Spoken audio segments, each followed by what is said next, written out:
the key to, and just now they talked a lot about knowledge government and about the social network. The most important meaning of these two keys is to how to solve the future problems we face in the future. So in the next generation, we will face a lot of problems like climate change and energy shortage. So my case is about what China should learn from the other side world and to improve its energy conservation in China.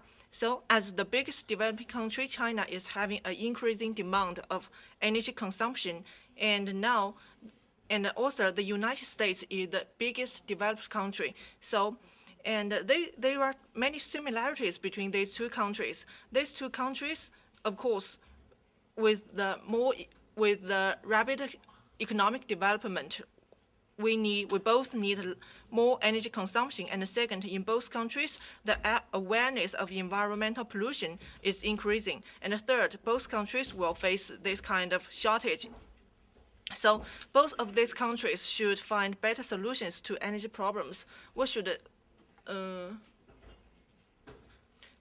get a better conditioning because such war. Yeah. So, and this is a graph about the United States energy consumption. We can see the consumption and the production is a huge gap, right? And so the United States should depend on the imports.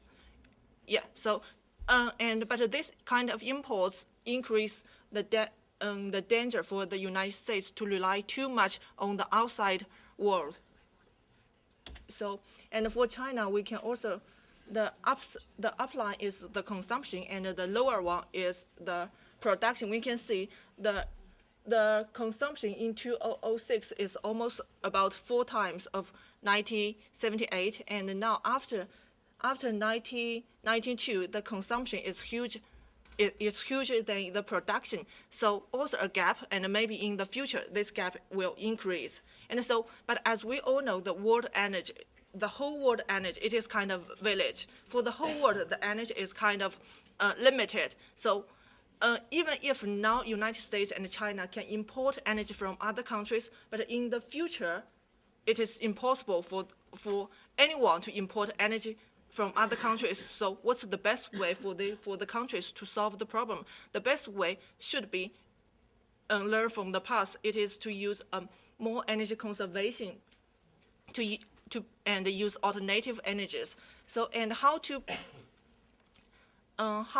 promote energy conservation, and from the United States experience we can get any tax is a good way. In the past, the United States have full experience at the beginning of the last century, because the oil and gas industry just began. So they try to use tax to promote the production of oil and gas. And then during the 1970s, and after the energy crisis, and the conservation and alternative fuels attract more attention. And finally, but during the 1980s, the Reagan government think the free market, it should be the free market to decide the price of oil, and it should be the free market to adjust the conservation and to promote the alternative fuels. But what we can learn from this kind of policy, then it is failed. So that's why after Reagan government in 1988, and the United States back to their energy law is back to the policy as the 1970s. So use more conservation and to use more alternative fuels.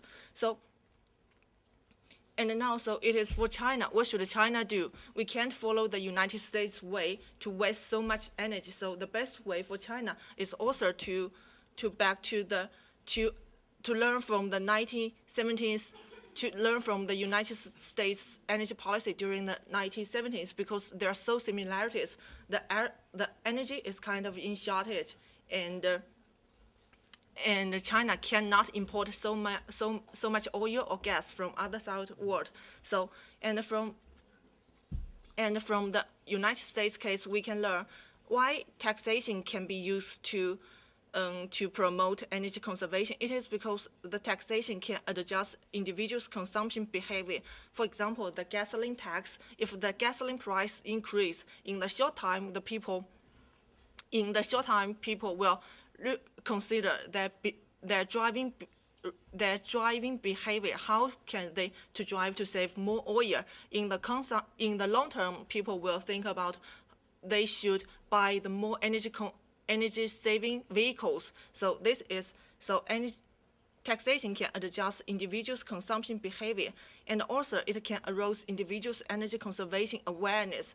So maybe people do not care about their consumption behavior, but it is a signal from the government. The government is promoting the energy consumption, so everyone should think more about their behavior. Finally, and this taxation can help to reshape the market, just as I said, the rise of gasoline price, so push people to buy energy-saving vehicles, and so the producer will think how to produce the energy-saving products, so to satisfy the needs of the market. So taxation can be used as a tool to promote the